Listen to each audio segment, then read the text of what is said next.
I guess you can't pretend when things are going south on you. I know I can't. I wear everything on my sleeve anyway. You guys know me for 4 years. 4 years doing this channel. It's been up and down roller coaster for me. Now it's gotten to the point where I'm at like complete zero income, which sucks.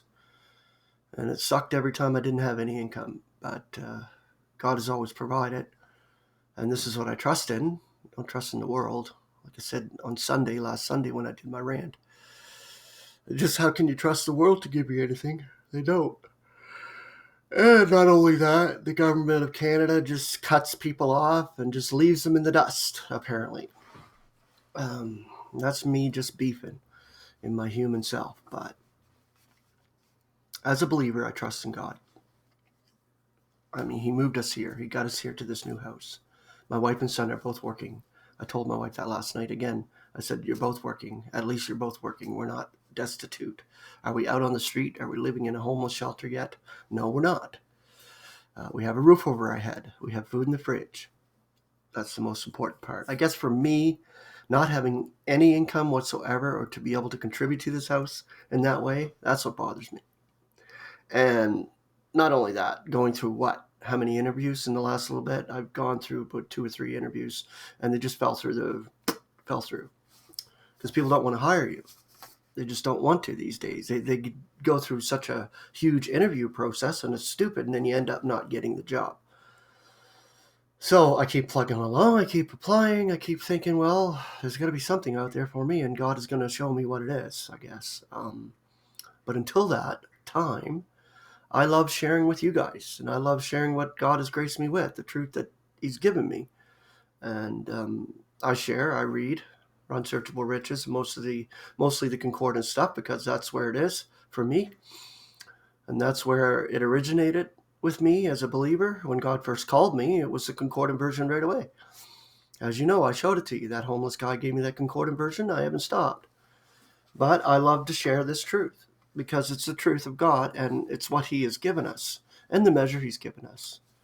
It could be a little tiny, tiny glimmer that He's given you, but it's something to share. At least you're sharing with someone. Even if you're not doing videos, you're not doing any of that, you're contributing. You're contributing by commenting on my shows, even commenting and lifting me up in spirit. I appreciate it. I got one from Frank Hilberg that really lifted me up in spirit this morning when I read it. It's because I think there's people out there that still appreciate what I do here and what I'm sharing. So I'm thankful for that. And I'm thankful to you, Frank. I'm thankful to you, all of you, my brethren, who comment on my shows and give me that uplifting spirit. Because that's what we need. That's what we need to build us up and to keep us going. Or keep us going, keep us fueled in spirit.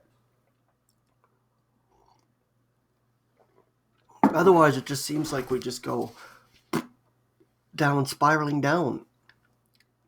I suffer depression. I suffer a lot from my upbringing in that abusive home that I grew up in, that religious abusive home. Yeah, I suffer lots.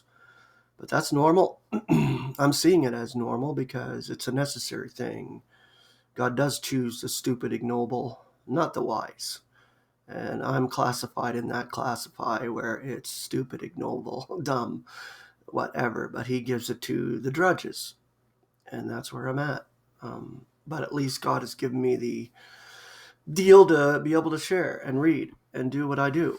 According to His will, it is what God is gracing me with to share with you. And this here I found, and isn't it amazing what God leads me to? This is by John Essex too. His language and his writing is so awesome. So I love it. This series here is the Lessons of the Potter. And this is called The Vessel of Humanity. I don't know if I shared it on one of my previous shows, but I'm sharing it again.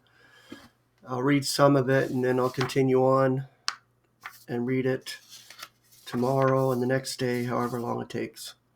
But as the Lord wills. Okay. Before we proceed any further, let us remind ourselves of the reason or reasons for the creation of humanity. A whole eon had gone by before humanity came into being. So that first eon that went by before humanity was even created, before the soil came out and was formed Adam, which is the soil of the ground. And all the events of that eon, whatever they were, had terminated in the disruption of the world. That is, the disruption of the society as it existed at that time. That society was clearly a celestial one, because that's all that existed in that first eon was celestial. It was not terrestrial at all. For it was in being before the earth was even founded, as Job 38, 4-7 makes plain. Where were you when I founded the earth? Tell if you know, with understanding, who placed its measurements, in case you know. Or who stretched out a leveling tape over it? Or what are its sockets sunk? Or who directed its cornerstone into place, when the stars of the morning jubilated together, and all the sons of Elohim were shouting in joy? Man was not there when this happened, but there were creatures in existence, described in this passage as the stars of the morning, and the sons of Elohim, who were so moved by what took place as to sing together in sheer jubilation. It seems evident that elements among this celestial society went into a measure of rebellion against God, and the spread of this is indicated by the fact that the eon ended in total destruction, accompanied by darkness. Genesis 1:2 and 2 Peter 3:5-6 tell us of this.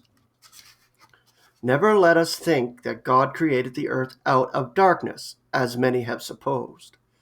All is out of him, as Paul tells us in Romans 11:36. And God himself is light, and darkness in him there is none. 1 John chapter 1, verse 5. Nor was the earth created in chaos. Isaiah 45:18 establishes this. No darkness and barrenness and waste and desolation and chaos came into being as a result of previous opposition to God. For then on, the jurisdiction of darkness is contrasted with the kingdom of the Son of God's love. Colossians 1:13. All right, the next show I do, tomorrow, the next day, whenever God graces me to do it, it will be the spiritual forces of wickedness, and that's the next part of this article. So have a beautiful Tuesday, grace and peace. Thank you for your love, your support, and grace to you, always from God our Father and the Lord Jesus Christ.